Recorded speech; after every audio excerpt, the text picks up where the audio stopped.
வணக்கம். PKN செய்திகளை வழங்குவதற்காக நான் தமிழ்கவி. சென்னை திருவொற்றியூர் 7வது வட்டத்திற்கு உட்பட்ட பாலகிருஷ்ணா நகரில் அமைந்துள்ள ஸ்ரீ செல்வ விநாயகர் திருக்கோயிலில் அருள்மிகு வள்ளி தேவசேனா சமேத ஸ்ரீ சுப்பிரமணிய ஆலயத்தில் பங்குனி உத்திரத்தை முன்னிட்டு முருகப்பெருமானுக்கு சிறப்பு பால்குட அபிஷேகம் மற்றும் தீபாராதனை நிகழ்ச்சி நடைபெற்றது. சென்னை திருவொற்றியூர் 7வது வட்டத்திற்கு உட்பட்ட பாலகிருஷ்ணா நகரில் அமைந்துள்ள ஸ்ரீ செல்வ விநாயகர் திருக்கோயிலில் அருள்மிகு வள்ளி தேவசேனா சமேத ஸ்ரீ சுப்பிரமணிய ஆலயத்தில் பங்குனி உத்திரத்தை முன்னிட்டு முருகப்பெருமானுக்கு சிறப்பு பால்குட அபிஷேகம் மற்றும் தீபாராதனை நிகழ்ச்சி நடைபெற்றது. இந்நிகழ்ச்சிக்கு சார்லஸ் நகரில் அமைந்துள்ள கருமாரியம்மன் கோயிலில் இருந்து 108 பால்குடம் எடுத்து வரப்பட்டு அபிஷேகம் செய்யப்பட்டது.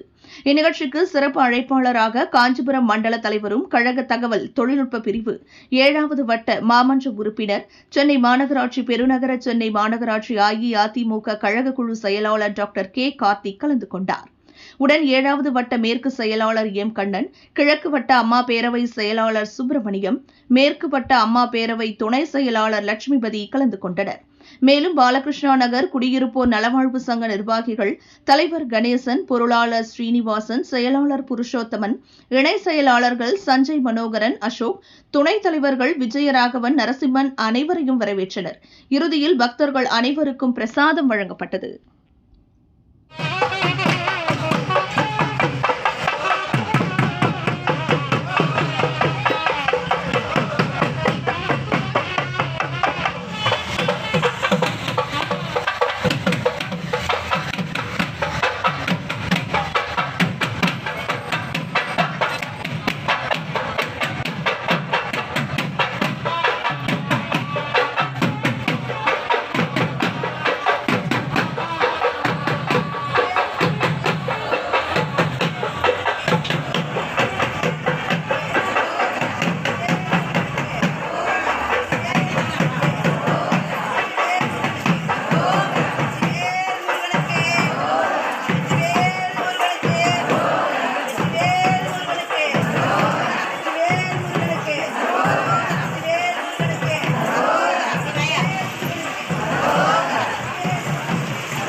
இப்ப தனியா நம்ம பால் வாங்கி குத்தவாளுடைய பால்லாம் இப்ப அபிஷேகம் பண்ண போறோம்.